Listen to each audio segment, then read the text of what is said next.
Student some applications of trigonometric exercise 9.1 से question number 15 करते हैं। Straight highway leads to the foot of a tower. A man standing at the top of the tower observes a car at an angle of depression of 30 degree which is approaching the foot of the tower with a uniform speed. 6 seconds later the angle of depression of the car is found to be 60 degree. Find the time taken by the car to reach the foot of the tower from this point. Question बता रहा है कि एक highway foot of the tower तक जा रही है। ये मान लो एक टावर है, ये टावर का फुट है और एक हाईवे इस टावर के फुट तक जा रही है। ये एक हाईवे है जो टावर के फुट तक जा रही है। इस हाईवे पे एक कार जा रही है टावर के फुट की तरफ। एक कार जा रही है, चल रही है फुट ऑफ द टावर की तरफ और उस कार की स्पीड यूनिफॉर्म है। यूनिफॉर्म मतलब उस कार की स्पीड चेंज नहीं होती है, सेम रहती है। और इस टावर के ऊपर टॉप पे कोई आदमी उस कार को ऑब्जर्व कर रहा है। मान लो कार यहाँ पे है और ये टॉप ऑफ द टावर पे आदमी इसको ऑब्जर्व कर रहा है। ये है लाइन ऑफ साइट, यानी देखने की line. Top of the tower पे ये आदमी इस कार को ऑब्जर्व कर रहा है और एंगल ऑफ डिप्रेशन बन रहा है 60 डिग्री का, क्योंकि ये ऊपर से ही नीचे देख रहा है तो यहाँ पे एंगल ऑफ डिप्रेशन बनेगा। एंगल ऑफ डिप्रेशन को बनाने के लिए इस तरह एक हॉरिजॉन्टल स्ट्रेट लाइन डालनी होती है, एक हॉरिजॉन्टल स्ट्रेट लाइन। यहाँ पे ये जो लाइन ऑफ साइट और ये हॉरिजॉन्टल लाइन के बीच में ये वाला एंगल जो बनता है ना, ये बन रहा है 30 डिग्री का। ये लाइन और ये वाली लाइन, ये दो पैरेलल लाइंस है और ये बीच में ट्रांसवर्सल बन रहा है। ये ट्रांसवर्सल ऊपर इस पैरेलल लाइन के साथ ये वाला एंगल बना रहा है और यही ट्रांसवर्सल नीचे इस पैरेलल लाइन के साथ ये वाला एंगल बना रहा है। इन दो एंगल्स को कहते हैं अल्टरनेट इंटीरियर एंगल्स। ये इक्वल होते हैं। ये अगर 30 डिग्री है, ये भी 30 डिग्री का ही होगा। उसके बाद क्वेश्चन आगे बता रहा है कि 6 सेकंड्स बाद ये कार किसी पॉइंट पे पहुंच जाती है। मान लो ये कार जो है ना पहले यहाँ पे थी, अब ये फुट ऑफ द टावर की तरफ जा रही है। ये car foot of the tower की तरफ जा रही है। मान लो 6 सेकंड्स बाद ही यहाँ तक पहुंच गई। अब ये टॉप ऑफ द टावर पे जो आदमी है ना, ये इस कार को ऑब्जर्व कर रहा है। ये इस कार को अब यहाँ पे ऑब्जर्व कर रहा है। ये है लाइन ऑफ साइट। और जब ये इस कार को यहाँ पे ऑब्जर्व कर रहा है तो एंगल ऑफ डिप्रेशन 60 डिग्री का बनता है। ये है लाइन ऑफ साइट। इस लाइन ऑफ साइट और इस हॉरिजॉन्टल लाइन के बीच में यहाँ से यहाँ तक ये पूरा एंगल जो है ना, ये एंगल बन रहा है 60 डिग्री का। ये लाइन पैरेलल है और ये जो लाइन ऑफ साइट है ना, ये यहाँ पे ट्रांसवर्सल है। इस ट्रांसवर्सल ऊपर इस पैरेलल लाइन के साथ ये वाला एंगल बनाती है 60 डिग्री का और यही ट्रांसवर्सल नीचे इस पैरेलल लाइन के साथ ये वाला एंगल बनाता है। ये भी 60 डिग्री का ही होगा, क्योंकि ये अल्टरनेट इंटीरियर एंगल्स है। इसको हम नाम देंगे ABCD। हमें गिवन है कि D से C तक इस कार को चलने में टाइम लगता है 6 सेकंड्स का। 6 सेकंड्स टाइम लगता है इसको। हमें निकालना है इस C से B तक, यानी इस पॉइंट से फुट ऑफ द टावर तक इस कार को चलने में, पहुंचने में कितना टाइम लगेगा, वही हमें निकालना है। टाइम C से B तक कितना लगेगा इसको। पहले हम इसमें यूज करेंगे ये बड़ा वाला ट्रायंगल ABD, ये वाला triangle. In right triangle ABD, इस ABD राइट ट्रायंगल में ये एंगल है थीटा 30 डिग्री। tan का यूज करेंगे। tan 30 डिग्री, tan बराबर होता है परपेंडिकुलर अपॉन बेस। बड़े ट्रायंगल का परपेंडिकुलर है AB और बेस है DB, AB upon DB, which implies that tan 30 degree का वैल्यू है 1/√3 is equal to AB upon DB, which implies that cross multiplication करेंगे। 1 इंटू DB हो गया DB, बीच में is equal to √3 into AB हो गया √3AB। DB इक्वल आ गया √3AB। इसको हम फर्स्ट इक्वेशन नाम देंगे। अब हम छोटे ट्रायंगल का यूज करेंगे, इस वाले ट्रायंगल का ABC ट्रायंगल का। इन राइट ट्रायंगल ABC, ये वाला ट्रायंगल जो है ABC, इसमें ये थीटा एंगल है 60 डिग्री। tan का यूज करेंगे इसमें। tan 60 degree is equal to, tan बराबर होता है perpendicular upon base.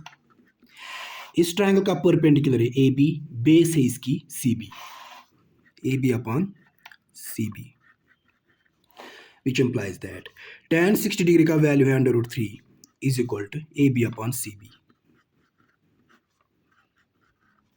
Cross multiplication करेंगे, √3 इंटू CB हो गया √3 CB, बीच में इज इक्वल टू, इसके नीचे कुछ नहीं, वो 1 होता है, 1 इंटू AB हो गया AB, which implies that CB is equal to, यहाँ है यहाँ है AB, इस CB के साथ ये जो मल्टीप्लाई में है √3, इसको इज इक्वल टू की साइड में लाएंगे तो डिवाइड में आ जाएगा, डिवाइड बाई √3। CB इक्वल आ गया AB अपॉन √3, इसको हम सेकंड नाम देंगे। अब ये जो DC है ना, ये इक्वल है DB माइनस CB, क्योंकि जब हम पूरे DB से, इस पूरे DB से ये CB माइनस करेंगे, CB निकाल देंगे, तो वहाँ क्या रहेगा DC, यानी DC इक्वल है DB minus CB। Now DC equal है, ये DC बराबर है DB माइनस CB को, DB minus CB, which is equal to DB कितना है, DB का वैल्यू आ गया, DB बराबर आ गया हमें √3AB, DB के बदले हम √3AB लिखेंगे, बीच में माइनस CB इक्वल आ गया AB अपॉन √3, CB के बदले लिखेंगे AB upon √3 is equal to, यहाँ भी AB है, AB को हम कॉमन लेंगे, AB कॉमन ले लिया, यहाँ रह गया √3, बीच में माइनस, यहाँ ऊपर AB कॉमन ले लिया तो ऊपर कुछ नहीं रहा, ऊपर 1 लिखना है, नीचे √3, which implies that is equal to, ये AB ऐसे ही इंटू, यहाँ पे दो फ्रैक्शन है, बीच में माइनस, जब फ्रैक्शन होते हैं बीच में माइनस या प्लस की साइन होती है तो हम डिनोमिनेटर्स का एलसीएम निकालते हैं, मगर अगर ये दो ही फ्रैक्शन होंगे तो हम शॉर्टकट में इसका क्रॉस मल्टीप्लिकेशन भी कर सकते हैं, मगर यहाँ पे डिनोमिनेटर्स को भी मल्टीप्लाई करना होता है। √3 इंटू √3 हो गया √3², बीच में माइनस, इसके नीचे कुछ नहीं, वो 1 होता है, उस 1 को इस 1 के साथ मल्टीप्लाई करेंगे, 1 1 और 1 डिवाइड बाई, नीचे डिनोमिनेटर्स को भी मल्टीप्लाई करेंगे, इसका डिनोमिनेटर 1, इसका डिनोमिनेटर √3, 1 इंटू √3 हो गया √3 is equal to AB into square root के साथ कैंसिल हो जाएगा, बाहर आएगा 3 और ये -1 अपॉन √3 ऐसे ही रहेगा, is equal to AB into 3 - 1 हो गया 2, नीचे √3, इसको हम इस तरह भी लिख सकते हैं, पहले 2 अपॉन √3 लिखेंगे,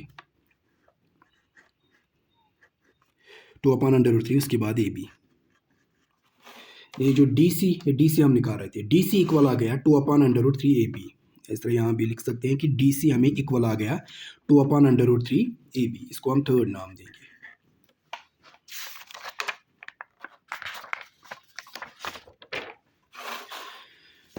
क्योंकि कार की स्पीड जो है ना वो यूनिफॉर्म है, यूनिफॉर्म मतलब उसकी स्पीड सेम रहती है, जब ये कार यहाँ से फुट ऑफ द टावर तक जाती है ना तो स्पीड इसकी सेम रहती है, यानी जितनी स्पीड इसकी D से C तक होगी उतनी ही स्पीड इसकी C से B तक भी होगी, ये स्पीड इक्वल होगी, स्पीड जो होगी D से C तक वो इक्वल होगी उस स्पीड को जो C से B तक होगी, क्योंकि स्पीड सेम है। यही हम लिखेंगे यहाँ पे, speed from D to C is equal to speed from C to B, C to T, जो D से C तक स्पीड होगी वही स्पीड C से B तक भी होगी, यही लिखा है यहाँ पे, speed from D to C is equal to speed from C to B। Speed किसके इक्वल होती है, स्पीड इक्वल होती है डिस्टेंस अपॉन टाइम को, स्पीड बराबर होती है distance upon time is equal to, यहाँ भी स्पीड है, ये भी डिस्टेंस अपॉन टाइम के बराबर है,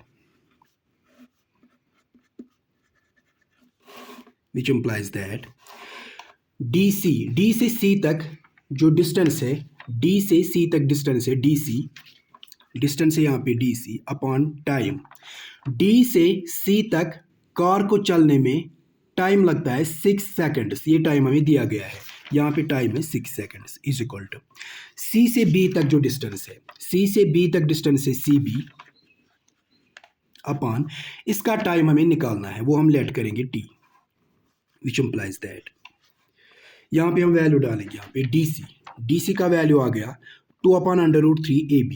डी सी के बदले लिखेंगे 2/√3 AB। डी सी का वैल्यू 2/√3 AB और इसके नीचे है डिवाइड में 6 is equal to C B का वैल्यू आया, सी बी बराबर आ गया AB/√3। सी बी इक्वल है AB/√3। सी बी इक्वल है AB/√3। सी बी के नीचे T ऐसे ही रखना है, विच इम्प्लाइज दैट इस ए बी को इस ए बी के साथ कैंसिल करेंगे, √3 के साथ कैंसिल हो जाएगा। यहाँ ऊपर रहा 2 डिवाइड बाई नीचे 6 इज इक्वल टू, यहाँ ऊपर कुछ नहीं रहा तो वहाँ लिखना होता है नीचे t, बीच में इज इक्वल टू है, क्रॉस मल्टीप्लीकेशन करेंगे, 2 इंटू टी हो गया 2t, बीच में इज इक्वल टू 6 इंटू 1 हो गया 6। जब बीच में इज इक्वल टू होता है तो डिनोमिनेटर्स का डिनोमिनेटर्स का मल्टीप्लाई नहीं करना होता है, सिर्फ इसको इसके साथ और इसको इसके साथ मल्टीप्लाई करना होता है, विच इम्प्लाइज दैट टी को यही रख दो, इज इक्वल टू की इस साइड में 6, टी के मल्टीप्लाई में जो 2 है इधर लाएंगे तो डिवाइड में आ जाएगा, कैंसलिंग करेंगे 2 1 2 2 3 6, टी किसके इक्वल आ गया 3। टी ही वो टाइम था जो इस कार को सी से बी तक यानी सी से फुट ऑफ द टावर तक चलने में लगा है, इतना टाइम इसको यहाँ से यहाँ तक लगेगा, यानी टाइम टेकन जो है ना वो है 3 सेकेंड्स। देयरफॉर टाइम टेकन कितना लगेगा इसको 3 सेकेंड्स। सी से बी तक चलने में इसको 3 सेकेंड्स का टाइम लगेगा।